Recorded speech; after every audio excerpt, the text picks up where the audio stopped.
My brother lived like a king, while our parents starved in a freezing shack. He left his hometown with a single promise: when I have enough, I'll come back. For 5 long years, he worked day and night. He never missed a single wire transfer. He believed his younger brother would use the money to care for their aging parents. He believed, even from afar, the fire in their old home would stay warm until Christmas night. He came home earlier than planned, hoping to surprise them. But what greeted him wasn't a joyful dinner, but his parents huddled in a storage shed, eating moldy potatoes in the freezing cold. And his brother, popping a bottle of wine in the living room, talking about his next money-making scheme. And in that moment, 5 years of trust turned to ash. The Thorn family lived in a worn-down wooden house on the outskirts of Ironvale, a town where the smell of smoke from the chemical plant had become part of the air itself. Thomas Thorn. The father bore calloused hands and a raspy cough, the signature of furnace workers.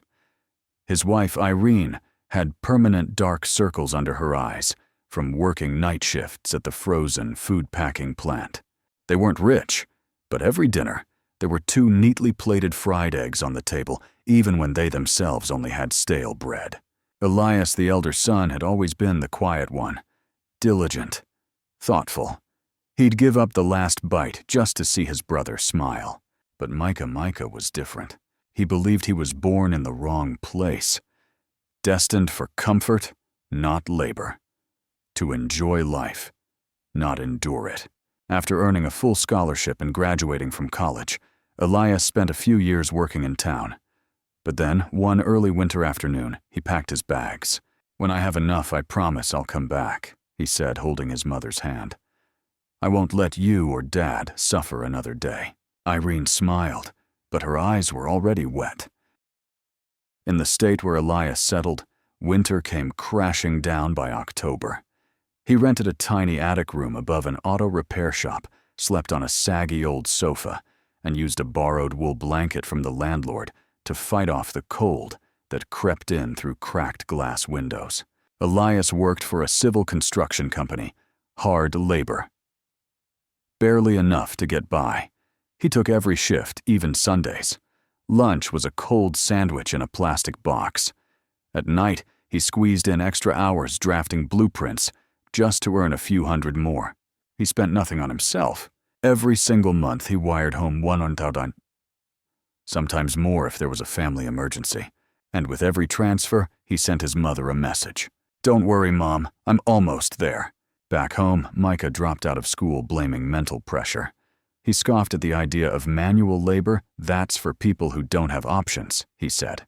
He ignored all of their parents' advice, but he didn't ignore the bank cards, or the ID papers, or their mother's old cell phone. To help manage things, he claimed. Elias had no idea. Every message he sent to his mother was intercepted and answered by Micah in a gentle fake tone. He even learned to copy Irene's handwriting, the slight rightward slant, the habit of capitalizing first words. And every letter said the same thing. "Mom's doing well. Dad, too. Thank you, my wonderful son." But Irene never saw a single one of them. In the 3rd winter since Elias left, the old wooden house on the corner of Maple Street began to close in on itself. The curtains stayed shut day and night. No sunlight came through. No more Irene calling birds in the morning. No more Thomas peeling potatoes on the front steps. Irene began to cough, at first dry, then wet, violent, and late into the night. A few times she coughed up blood. Thomas wiped it quietly, never saying a word. His eyes had been cloudy for years. Now they barely saw shadows. He tripped over the threshold twice in 1 week. Still, he refused to go to the hospital. Micah snapped, "We don't have money right now. Wait for Elias to send more." The money was coming. Elias still wired funds every month, but Micah never let their parents see a dime. He spent most of it on video games, takeout, and gifts for Delilah, his red-haired, red-lipped girlfriend with a voice sweet like syrup. On weekends, he rented cars and took her to mountain spas, boasting to friends that he lived off online projects. Inside the house, the parents' space slowly got pushed to the back, a small, unheated room. Meals became boiled potatoes, instant noodles, but Irene still smiled, because she believed her youngest son was trying his best. One snowy afternoon, their elderly neighbor, Mrs. Gerda, brought over a plate of warm apple pie. She knocked gently. "Irene, are you there?" Micah cracked the door open, face cold. "My parents are sleeping. Don't bother them." Then he slammed the door shut, and the curtains closed again. But on that plate of pie, the steam was still rising, just enough to make Mrs. Gerda wonder, something's not right in that house. That February, the snow fell heavier than in years past. The Thorn house sank deeper into silence, not just from the thick white layers outside, but from the things no one dared to say aloud. Irene hardly left the bed anymore. Each morning she tried to sit up, but dizziness slammed her back down. Her chest burned from coughing. Her lips were cracked and dry, her skin pale and cold. Thomas, almost completely blind, now fumbled through the kitchen feeling for rice eggs water. One day, he burned his hand, placing the pan on the wrong burner. Another day, he nearly fell, bringing a bowl of water up the stairs. Micah saw it all and did nothing. Letters from the hospital about Irene's lung deterioration. Referrals for Thomas's worsening eyesight. Micah hid them all beneath the bed. "They're old. No point wasting money," he told Delilah as he booked a Valentine's getaway to the southern coast. Over 1,000 miles away, Elias buried himself in work, laptop open from morning till midnight. Whenever he received a message like, "Son, Mom's really sick. If you can send a little earlier, it'd help a lot," he panicked. He borrowed from friends, knocked on banks, even sold the first car he ever bought with his own savings. One afternoon, as he opened his banking app to send money, a photo message popped up. In the picture, Irene curled on the kitchen floor, one hand clutching her chest. The other stretched out, as if reaching for someone in a fevered dream. Elias froze. He called instantly. Micah answered, voice rushed yet calm. "Oh, that old picture. Mom had the flu last year. She's fine now, don't worry." Elias said nothing. He wanted to believe, and he did. He didn't know Micah had accidentally picked the wrong image, then rushed to erase it from his mother's phone, his father's and his own. But Elias, in one brief fleeting moment, he saw a truth he should have recognized long ago. Still, he turned back to work. One more sleepless night. One more debt to send for Mom. Christmas was less than a month away. The small town had lit up with twinkling lights strung across Main Street, but inside the Thorn family's house, those lights never reached the shivering parents, hiding behind the cold door. In the living room, Delilah lay sprawled across the couch, sipping red wine Micah had just brought back from a shopping spree. She turned lazily, lips curling into a razor-thin smile. "You should squeeze more out of that stupid brother of yours," she said. "Do it before he starts asking questions." Micah nodded, eyes gleaming like he'd just thought of something amusing. He crafted a single lie made of 3. Irene needed emergency heart surgery. Thomas had fallen down the stairs and broken his hip, and due to terrible conditions, a pipe burst and flooded the entire house. That same afternoon, Elias received a message. "Mom doesn't have much time left. Can you send the money within 48 hours? Sorry for worrying you." Without a second of doubt, Elias put his only car, the one he used for work, up for sale. He was ready to walk, take the train, whatever it took to save his mother. The amount he sent that day was more than anything he'd ever sent before. Micah smiled as the money hit the account. He used it to pay the deposit for a ski trip in Colorado with Delilah. They dined at a French bistro, popped a 5-year-aged bottle of wine, and posted pictures on a secret social media account, one that Elias would never know existed. One evening, while reviewing their holiday spending, Delilah looked up, her tone casual. "If Elias is really that rich, why not, borrow money under your parents' name could get you another few tens of thousands. Who'd ever find out?" Micah stared at her for a moment, then nodded. Cold as ice, "Yeah, I'll handle the paperwork." A few days later, he began forging medical documents, copies of Irene and Thomas's ID cards. He faked their signatures to easier than ever. Now, since Thomas's hands trembled too much to sign anything, and Irene didn't have the strength to ask any more. In the 5th year since he'd left home, Elias finally opened his own company, a small office on the 3rd floor of an old building in the suburbs. To most, it was nothing. But to Elias, it was a world he built with his own hands. His first hire was a young college graduate. The second, a single mother brilliant at accounting but rejected everywhere else because of her complicated history. Elias believed in those left behind. Maybe because he'd once been one of them. As Christmas approached, he called home for the first time in years. His voice was soft, but full of emotion. "This year I'm coming back. I promise. We'll celebrate together as a family." Back home, Thomas sat silently in his wooden chair. Irene turned her face away, afraid Elias would hear her cough through the phone. Neither said much, but after the call, they sat a little closer. A little longer. That night, Thomas stayed up until dawn, just to touch an old sweater of Elias's still hanging in the closet. The threads faded, but the scent of memory still clung to it. Micah heard the news before either parent. He controlled both the landline and the mobile phones. He smiled wide. "I'll throw a big celebration," he said. "Wine, turkey, lights, everything perfect." Delilah nodded. She had already made a list of gifts Elias should be bringing, but Elias hadn't told the whole truth. He wouldn't arrive on the exact day he promised. 2 weeks before Christmas, once things at work had settled, he packed his car with gifts: a wool coat for his father, eye cream for his mother, noise-canceling headphones for Micah, and a silk scarf for his brother's girlfriend, something he hoped might make her smile. He drove through the night, no GPS. Every road still lived in his memory, like the lines on his palm. Less than a kilometer from home, he pulled over, stepped out, and began to walk the final stretch. He wanted to feel the air slowly, fully, to let each step bring back a piece of the past, a surprise visit, a family dinner after 5 winters apart. Elias had no idea that this surprise would lead him to a truth far beyond any nightmare he'd ever imagined. Snow fell thick, blanketing the dirt road that led to the old neighborhood where the Thorn family's house sat, tucked among tall, aging pines. Elias walked slowly down that road. Each step touching a memory.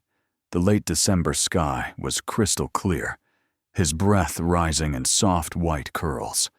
His heart pounded, not just from the cold, but from hope.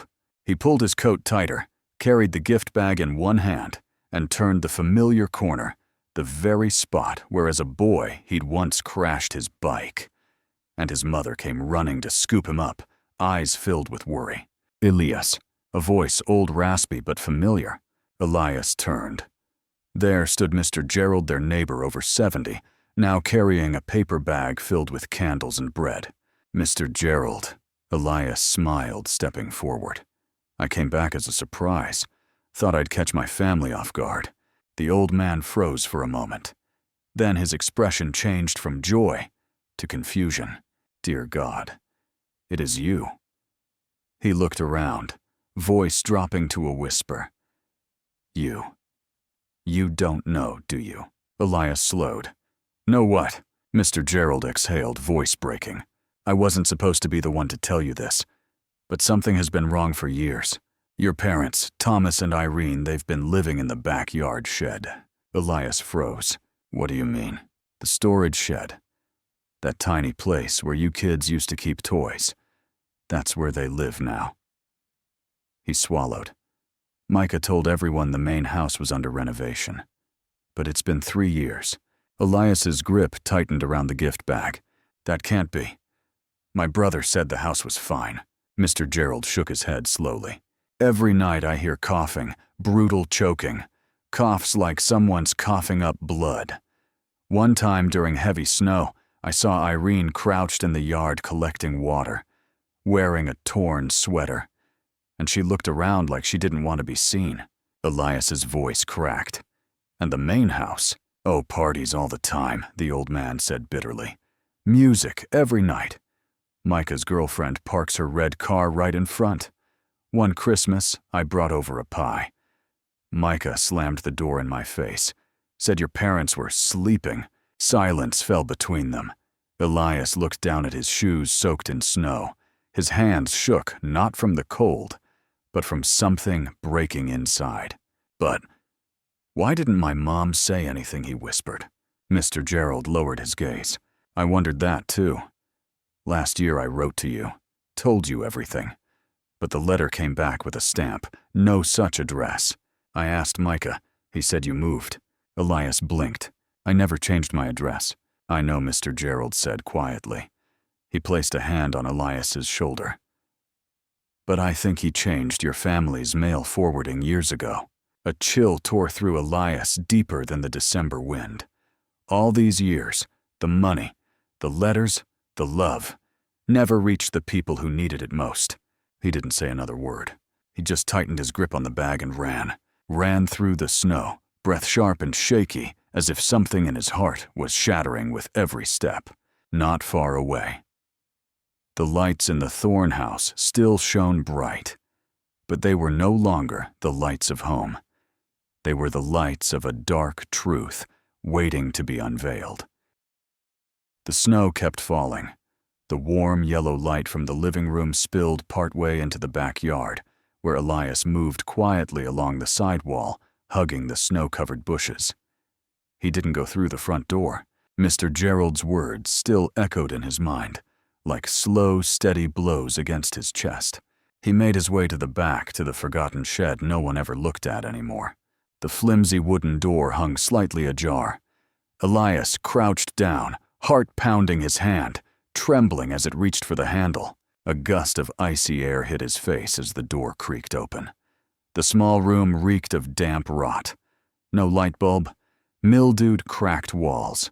In the dim spill of light from the yard, Elias saw his father, Thomas, kneeling by a rusty metal basin, gently placing in one dry twig at a time. The faint red glow from the embers danced against his thin, wrinkled hands and weathered face. Just a few steps away, Irene was bent over in the corner, rummaging through a torn plastic bag, trying to find the broken-handled plastic spoon. She wore a threadbare sweater patched with uneven red and blue yarn. The sleeves had frayed so badly they were nearly torn off. In the center of the floor, a tin plate held a few blackened pieces of fried potato. Some had spots of white mold. No vegetables, no meat, no complaints. Just two elderly souls huddled together, sharing dinner in silence. Eyes gone cloudy from years of quiet endurance. Elias stood frozen. His heart felt like it was being crushed from within. The gift bag was still in his hands. The wool scarf, the eye cream, even the blueberry jam his mother used to love. It all felt meaningless now. He let it fall to the snow. The soft thud made Thomas look up. Irene didn't. She simply turned toward the sound, squinting through the dark. Then Elias stepped inside. Slowly. His snow-soaked shoes sank into the cold, hard floor. He dropped to his knees before them, tears falling freely, and wrapped his arms around their legs like a child who just found the home he'd thought he'd lost forever. Mom, Dad, I'm so sorry. Thomas said nothing. He placed a hand on his son's shoulder, gentle enough to keep him from shattering. Irene trembled. She leaned down her hand, slowly reaching for the face she had once kissed goodnight so many times. It took her a few seconds, then a few more, as if she were trying to see through the darkness of years and distance.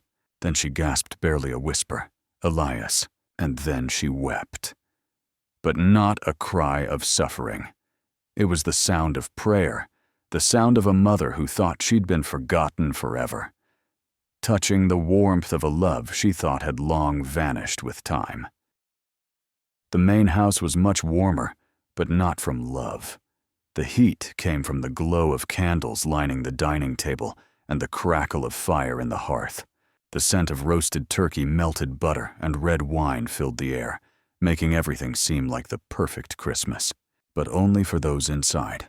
Micah poured another glass of wine for Delilah. She giggled, dressed in red lips painted to match a sparkling new ring on her finger. Across from them sat a well-dressed couple new friends from the city. The four clinked glasses. Delilah winked. Tomorrow starts part 2 of the plan. A little heartfelt begging for your sweet brother. Micah chuckled, leaning back in his chair. Just one more "Mom's dying" text. And we're set. The door flew open. All four turned. No one spoke. Elias stepped inside. Face red from the cold eyes, sharp as blade. Behind him stood Irene and Thomas, frail, trembling shadow-like, as if they'd just escaped a nightmare. Delilah's wine glass dropped shattering on the floor. Micah shot to his feet. "You're back early. I was going to pick you up." Elias didn't speak. He looked at his parents, then calmly pulled out the head chair and helped them sit, as if placing 2 fragile porcelain figures where they'd always belonged. Thomas whispered, "Son, don't be angry here. They're guests." Elias turned, his stare no longer surprised. It burned quiet and controlled. "I've been silent for too long," he said, voice low and raw. Micah stepped back. "I didn't do anything wrong. You ate dinners with wine while Mom and Dad ate moldy potatoes in a freezing shed. You faked texts in Mom's name while she lay too weak to stand. You spent my blood-earned money on this garbage." He gestured to the table. Delilah stammered. We didn't know." "Don't." Elias cut her off. "I'm not here for a performance." From his coat, he pulled a stack of papers. Bank records, transfer slips, fake messages, forged signatures. He placed them gently on the table, like the final page of a verdict. "Tomorrow I'm filing charges: fraud, theft, and elder abuse." Micah's face drained of color. "You wouldn't." "We're brothers." Elias looked at him. For the first time, no anger, no pity, just exhaustion. "It's because we're brothers that I stayed quiet this long. But brotherhood isn't a license to stab someone in the back and expect forgiveness." Irene's trembling hand reached for her son's, as if trying to hold on to something that might still be saved. But Elias didn't stop. "From now on, I'm taking full responsibility for Mom and Dad's care. No one touches them again. Not you. Not anyone in this room." Silence.